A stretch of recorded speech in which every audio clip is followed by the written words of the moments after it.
എല്ലാവർക്കും വന്ദനം. ഈ ആഴ്ചയുടെ ഏറ്റവും സമാപന ദിവസത്തിലേക്ക് നമുക്ക് കടന്നു വരാനായിട്ട് യേശു കർത്താവ് കൃപ തന്നല്ലോ. ദൈവം വിശ്വസ്തൻ. ജീസസ് എവരിഡേ ശ്രദ്ധിക്കുന്ന ഓരോ പ്രിയപ്പെട്ടവരും പ്രൈസ് ജനറേഷൻ കുടുംബത്തിൻ്റെ അംഗങ്ങളാണ്. നിങ്ങളുടെ സ്നേഹവും പ്രാർത്ഥനയും കൈത്താങ്ങലും പ്രോത്സാഹനങ്ങളും ഞങ്ങൾക്ക് ഇനിയും ആവശ്യമാണ്. നിങ്ങളത് തുടരുന്നു. Thank you. God bless you. നമുക്ക് ഒരുമിച്ച് കർത്താവിൻ്റെ രാജ്യം വീണ്ടും പണിയാമല്ലോ. കഴിഞ്ഞ ദിവസങ്ങളെല്ലാം സുവിശേഷീകരണം എന്ന ഒരു തീമിലൂടെയാണ് പോകുന്നത്. അതിൻ്റെ കാരണം നമ്മൾ അപ്പോസ്തല പ്രവൃത്തിയിലൂടെയാണ് പോകുന്നത്. സുവിശേഷം,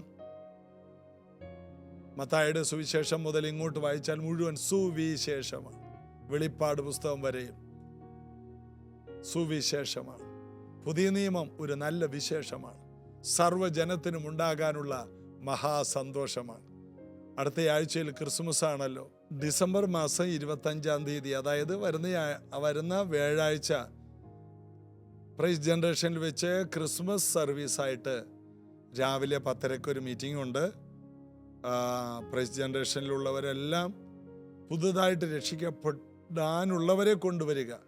ഇതുവരെ വചനം കേൾക്കാത്തവർക്ക് യേശു എന്തിന് ഈ ഭൂമിയിലേക്ക് വന്നു എന്നുള്ളത് അവരറിഞ്ഞിരിക്കണം. നമ്മളവർക്ക് ഒരവസരം കൊടുക്കുകയാണ് യേശുവിനെ അറിയാൻ. അത് അവരുടെ ജീവിതത്തിൽ രക്ഷിക്കപ്പെടാൻ ഒരവസരമായിരിക്കും. കർത്താവ് അനുഗ്രഹിക്കട്ടെ. അടുത്ത ആഴ്ചയിൽ ലോകം മുഴുവനും യേശു ജനിച്ചു എന്നുള്ള ഒരു ചിത്രത്തിലേക്ക് ജനങ്ങൾ അതിൻ്റെ പേരിൽ മദ്യവും മയക്കുമരുന്നിലോട്ട് കൂടുതൽ പോകുന്നൊരു സമയമാണ്. എന്നാൽ നമുക്ക് പ്രാർത്ഥിക്കണം. കൂടുതൽ ജനങ്ങൾ യേശുവിൻ്റെ ജനനത്തിൻ്റെ ഉദ്ദേശം, യേശു എന്തിന് ഈ ഭൂമിയിൽ വന്ന് മരിച്ചു എന്നുള്ളതിൻ്റെ ഉദ്ദേശം, ആ സത്യം അവർ തിരിച്ചറിഞ്ഞാൽ ആ സത്യം അവരെ സ്വതന്ത്രമാക്കും. ഒരു ദൈവമക്കളായി മാറണം. ഇന്ന് ആത്മഹത്യയുടെ വക്കിൽ വരെ എത്തിയവർ യേശുവിനെ അറിഞ്ഞാൽ മതി.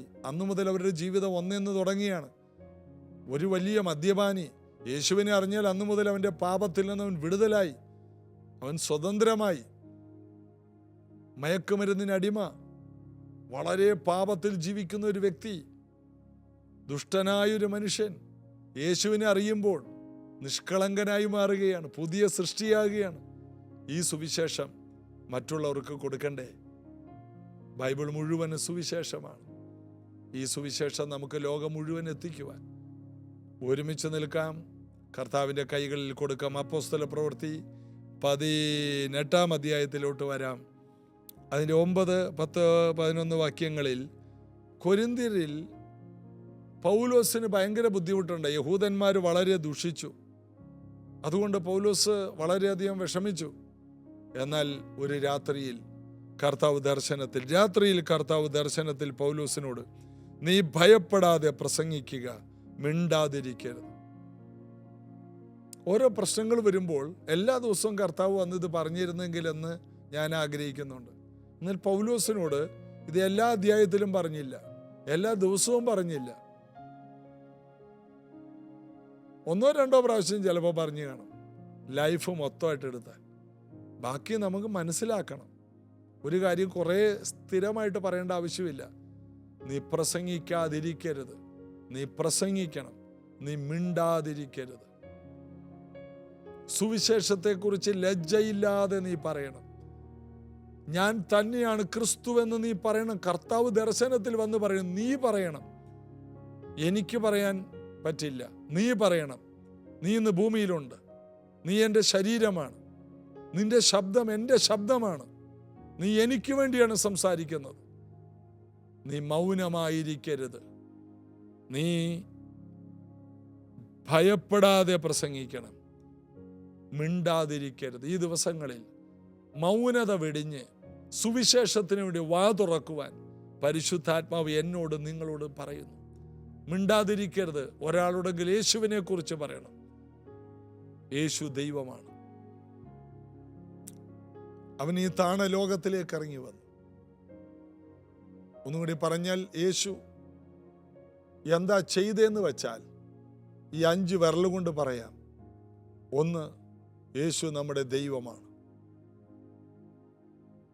നമ്മുടെ തലയായവനാണ്. അവൻ നമ്മുടെ പാപത്തിന് വേണ്ടി മരിച്ചു. രണ്ടാമത്തെ വിരലതാ പറയും, നമ്മുടെ പാപത്തിന് വേണ്ടി ഓരോ വ്യക്തികൾക്കും. നടുവത്തെ വിരൽ വരുമ്പോൾ ക്രൂശ് നടുക്കായിരുന്നല്ലോ. ഒരു മലയിൽ രണ്ട് കള്ളന്മാരുടെ നടുവിൽ അവൻ നമുക്ക് വേണ്ടി ക്രൂശിൽ മരിച്ചു. ഈ വിരൽ ബലഹീനമായ ഒരു വിരലാണ്, മറ്റെല്ലാ വിരലുകളേക്കാൾ ബലം കുറവ്. അതുകൊണ്ട് ഇങ്ങനെ നമുക്ക് പറയാം, യേശു ബലഹീനരായ നമ്മെ, ക്രൂശിൽ മരിച്ച് ബലഹീനരായ നമ്മെ വിലക്ക് വാങ്ങി. ചെറുവിരൽ വരുമ്പോൾ നാം അവൻ്റെ മുമ്പിൽ ഏറ്റുപറഞ്ഞാൽ, സമർപ്പിച്ചാൽ നാം ദൈവമക്കളാകും. ദൈവം നമ്മെ ഈ ഭൂമിയിലാക്കി.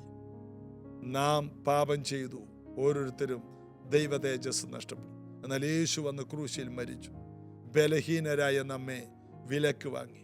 അതുകൊണ്ട് നാം അവൻ്റെ മുമ്പിൽ യേശുവേ എൻ്റെ പാപം ക്ഷമിക്കണേ എന്ന് പറഞ്ഞ് ഏറ്റുപറഞ്ഞാൽ അവൻ നമ്മെ പൂർണ്ണമായും രക്ഷിക്കും. ഈ സുവിശേഷം പറയാൻ നിങ്ങൾക്ക് 2 മിനിറ്റ് മതി. ഒരു ബസ്സിൽ, ഒരു വണ്ടിയിൽ, ഒരു ഓട്ടോറിക്ഷയിൽ, ബസ് സ്റ്റാൻഡിൽ, ബസ് സ്റ്റോപ്പിൽ എല്ലാം ഈ സുവിശേഷം നിങ്ങൾക്ക് പറയാൻ കഴിയും. അതിന് 10 മണിക്കൂർ വേണ്ട, ഒരു ദിവസം വേണ്ട. ഒരു വീട്ടിൽ കയറി രാവിലെ തൊട്ട് വൈകിട്ട് വരെ നിരങ്ങണ്ട. 5 മിനിറ്റ് കൊണ്ട് പറയാം, 2 മിനിറ്റ് കൊണ്ട് പറയാം. ആ വീട്ടുകാരനുവദിച്ചാൽ കൂടുതൽ നേരം, അത് അവർ അനുവദിക്കുന്നത് പോലെ. കൂടുതൽ ഞങ്ങൾക്ക് മനസ്സിലാക്കണമെന്ന് പറഞ്ഞാൽ കൂടുതൽ പറഞ്ഞു കൊടുക്കാം. എന്നാൽ തിരക്കേറിയ ജീവിതത്തിൽ മനുഷ്യർക്ക് സമയമില്ലാത്തപ്പോൾ ഈ കാര്യം 2 മിനിറ്റ് കൊണ്ട് പറഞ്ഞു നോക്കുക. അതോടുകൂടി അവരുടെ ജീവിതത്തിൽ ഒരു ചിന്ത നമ്മൾ ഇട്ട് കൊടുക്കുകയാണ്. അതുകൊണ്ട് സുവിശേഷം അറിയിക്കുന്നതിൽ നാം ഉത്സാഹമുള്ളവരായി മാറണം. കർത്താവ് നിങ്ങളെ അനുഗ്രഹിക്കട്ടെ. എന്നിട്ട് കർത്താവ് രാത്രിയിൽ ദർശനത്തിൽ പൗലോസിനോട്, നീ ഭയപ്പെടാതെ പ്രസംഗിക്കും, മിണ്ടാതിരിക്കരുത്. 10-ാം വാക്യം, ഞാൻ നിന്നോട് കൂടെയുണ്ട്, ആരും നിന്നെ കയ്യേറ്റം ചെയ്ത് ദോഷപ്പെടുത്തുകയില്ല. ഉറപ്പ് കൊടുക്കുകയാണ്, ആരും നിന്നെ കയ്യേറ്റം ചെയ്ത് ദോഷപ്പെടുത്തുകയില്ല, ഞാൻ നിന്റെ കൂടെയുണ്ട്. ആരുടെ കൂടെ? കർത്താവുണ്ട്, സുവിശേഷം അറിയിക്കുന്നവരുടെ കൂടെ. അടുത്തത്, അങ്ങനെ ഒരു വാക്യം കൂടി 10-ാം വാക്യത്തിലുണ്ട്, ഈ പട്ടണത്തിൽ എനിക്ക് വളരെ ജനമുണ്ടെന്ന് അരുളി ചെയ്തു. നമ്മുടെ വിചാരം നമ്മുടെ നാട്ടിൽ ആരുമില്ല, നമ്മുടെ വീട്ടിൽ നിന്ന് ആരും രക്ഷിക്കപ്പെടാൻ പോകുന്നില്ല. ആര് പറഞ്ഞു? നമ്മുടെ വീട്ടിൽ വളരെ ജനം കർത്താവിനുണ്ട്. നമ്മുടെ അയൽവാസികളിൽ ഒത്തിരി ജനം കർത്താവിന് വേണ്ടിയുള്ളവരുണ്ട്. അവർ വേറെ രൂപത്തിലാണ്. പാപികളുടെ, ദൂഷകന്മാരുടെ, നിഷ്ഠൂരന്മാരുടെ, തീവ്രവാദികളുടെ രൂപത്തിലൊക്കെ ഷേപ്പ് മാറിക്കിടക്കുകയാണ്. പച്ചവെള്ളത്തിൻ്റെ രൂപത്തിൽ വീഞ്ഞു കിടന്നില്ലേ? മാറയുടെ രൂപത്തിൽ മധുരം കിടന്നില്ലേ?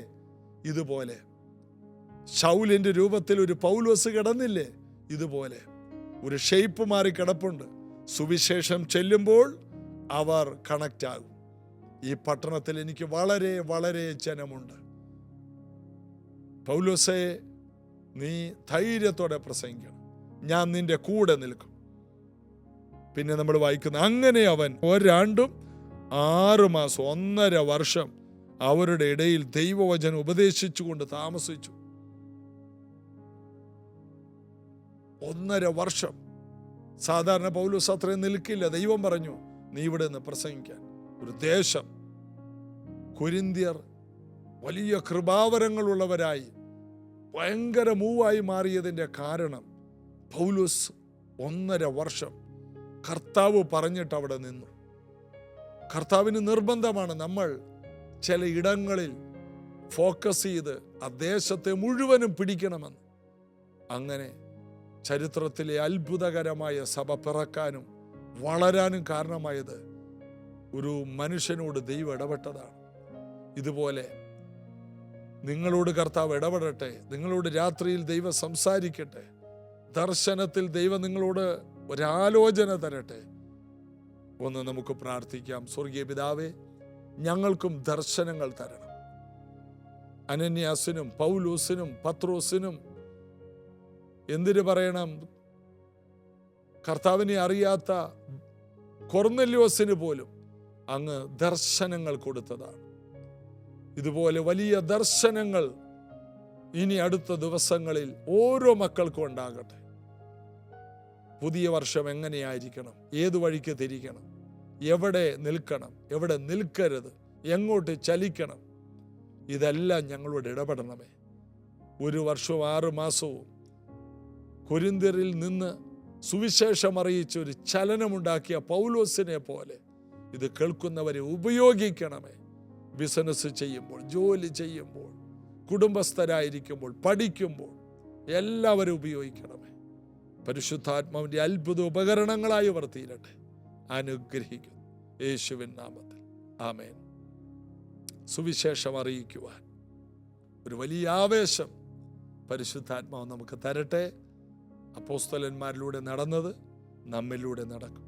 കഴിഞ്ഞ ദിവസം പറഞ്ഞതുപോലെ സുവിശേഷീകരണത്തിനായി ഞങ്ങളൊരു ടീം പ്ലാൻ ചെയ്തു. ഇന്ത്യയെ സുവിശേഷീകരിക്കുക എന്ന സ്വപ്നത്തോടെ ഒരു ചെറിയ ആരംഭം, എന്നാൽ വലിയ സ്വപ്നങ്ങളോടെ ചെറിയ ആരംഭം. അതിനുവേണ്ടി ഒരു വലിയ ടെൻറ്റ് വാങ്ങി, പിന്നെ സംവിധാനങ്ങൾ, ലൈറ്റ്, സൗണ്ട്, അതിനുള്ള ക്രമീകരണങ്ങൾ ചെയ്തു. ഭാരിച്ച ചെലവുകളുണ്ട്. എങ്കിലും സുവിശേഷം അറിയിക്കുവാൻ വല്ല കാലത്തൊരു കൺവെൻഷൻ നടത്തുന്നതിനേക്കാൾ സ്ഥിരമായി കൺവെൻഷൻ നടത്തുന്ന ഒരു ടീം, പ്രൈസ് ജനറേഷന് ഒരു നല്ല ബസ്സുണ്ട്, എയർ കണ്ടീഷൻ ബസ്സാണ്. അതൊക്കെ ഇനി ഓടിക്കാൻ പോവുകയാണ്. എല്ലായിടത്തും, കേരളത്തിലെല്ലായിടത്തും ഈ വണ്ടി എത്തണം. നിങ്ങൾ പ്രാർത്ഥിക്കണം. ഇന്ത്യയിൽ എല്ലാ ഭാഗത്തും നമുക്ക് എത്തിച്ചേരണം. ഇന്ത്യ മുഴുവനും സുവിശേഷം കൊണ്ട് നിറയണം. പല രാജ്യത്തുള്ള നിങ്ങളുടെ എല്ലാവിധ കൈത്താങ്ങലും ഞങ്ങൾക്ക് വേണം. നിങ്ങൾ ജോലി ചെയ്യുന്നു, അപ്പോൾ തന്നെ ഇതിൻ്റെ ഒരു ഭാഗമായി നിന്നുകൊണ്ട് ഈ സുവിശേഷ ഘോഷണത്തിൽ ഞങ്ങൾക്കൊപ്പം നിൽക്കണം. കർത്താവ് നിങ്ങളെ അനുഗ്രഹിക്കട്ടെ. നാളെ ഞായറാഴ്ച അനുഗ്രഹിക്കപ്പെട്ടൊരു സഭായോഗം പ്രൈസ് ജനറേഷൻ ചർച്ചിൽ വെച്ച് രാവിലെ 8 മണിക്കുണ്ട്. കടന്നു വരാൻ കഴിയുന്നവരെല്ലാം വരിക. God bless you. അങ്ങെപ്പോലെ ആരുണ്ട് നന്മ ചെയ്യും കർത്തനെ, അങ്ങിൽ മാത്രം ചാരുന്നേ എന്നേശുവേ. അങ്ങെപ്പോലെ ആരുള്ളൂ നന്മ ചെയ്യും കർത്തനെ, അങ്ങിൽ മാത്രം ചാരുന്നേ യേശുവേ. നീ മാത്രം എൻ ജീവനിൽ ആധാരമായെന്നും എന്നും, അങ്ങില്ലാതെ ജീവിതം ശൂന്യത മാത്രമേ. നീ മാത്രം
കൺമണി പോലെന്നെ കാത്തു കരം പിടിച്ചു നടത്തിയോനെ തകർന്നു നിന്ന എന്നെ കണ്ട് കണ്ണീർ തുടച്ചവരെ കൺമണി പോലെന്നെ കാത്തു കരം പിടിച്ചു നടത്തിയോനെ എൽ ശദ്ദായ് ആരാധന ചേർന്ന്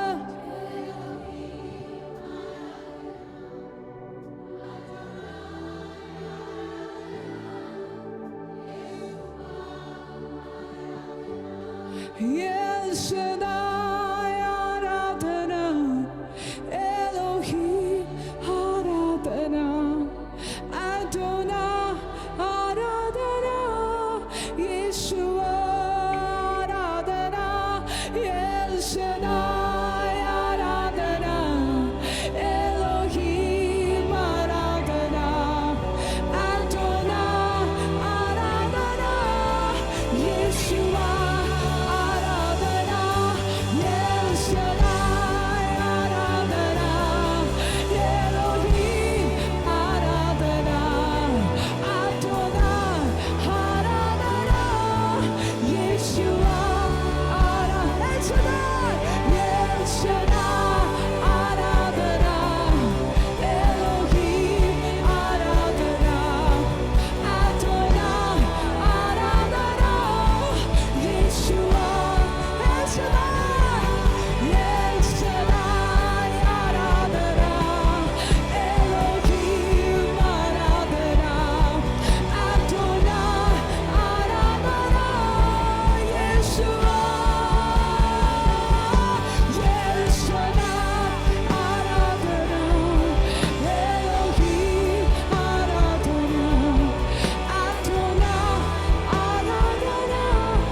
യേശുവിൻ്റെ ഒരൊറ്റ പ്രത്യേകത, തകർന്നു നിൽക്കുന്ന ആരാണ് അവരിലേക്കാണ് യേശുവിൻ്റെ കണ്ണ് പതിയുന്നത്. ആരാണ് കരയുന്നത് അവിടെ യേശു നിൽക്കും. ആരാണ് മരണത്തിൻ്റെ താഴ്വരയിലൂടെ പോകുന്നത് അവിടെ യേശു നിൽക്കും. യേശു ഒരു പ്രോഗ്രാമായിട്ട് പോവുമായിരുന്നു. അപ്പം നൈനിലെ വിധവ കരഞ്ഞുകൊണ്ട് വരുന്നു, അവിടെ യേശു നിന്നു. യേശു എവിടെയെങ്കിലും നിന്നിട്ടുണ്ടെങ്കിൽ അവിടെ എന്തെങ്കിലുമൊക്കെ സംഭവിച്ചിട്ടുണ്ട്. അവിടെ എന്തെങ്കിലുമൊക്കെ സംഭവിച്ചിട്ടുണ്ട്. ബർത്തിമായുടെ കരച്ചിൽ കേട്ടു യേശു അവിടെ നിന്നു. യേശുവിനെ പിടിച്ചു നിർത്തുന്ന ഇന്ന് ആരുണ്ട്? ആ വസ്ത്രത്തിൽ തൊട്ടപ്പോൾ യേശു അവിടെ നിന്നു. യേശുവിനെ നിർത്താൻ കഴിയുന്ന ആരുണ്ട് ഇവിടെ? യേശുവിനെ നിർത്താൻ കഴിയുന്ന ആരുണ്ട്? ആ ദൈവശക്തി ഒഴുകുകയാ. ഇനി മടങ്ങി പോകുന്നത് സൗഖ്യത്തോടെ ആയിരിക്കും. ഇനി മടങ്ങി പോകുന്നത് സമൃദ്ധിയായ ജീവനോടെ ആയിരിക്കും. ആ യേശു ഇവിടെ വന്നിട്ടുണ്ട് കണ്ണുനീരിനെ തുടയ്ക്കുവാൻ, ഹൃദയത്തെ സൗഖ്യമാക്കുവാൻ. ഒന്ന് സ്വീകരിച്ചാട്ടെ. മുറിവുകൾ ഉണങ്ങട്ടെ, മുറിവുകൾ ഉണങ്ങട്ടെ. സൗഖ്യങ്ങൾ നടക്കട്ടെ യേശുവിന്റെ നാമത്തിൽ, യേശുവിന്റെ നാമത്തിൽ. ചെവിക്ക് കേൾവി ശക്തി, 100% കേൾവി ശക്തി. കർത്താവ് ഇപ്പോൾ സൗഖ്യങ്ങൾ നടത്തുകയാണ്. വിശ്വാസത്തോടെ സ്വീകരിക്കുക.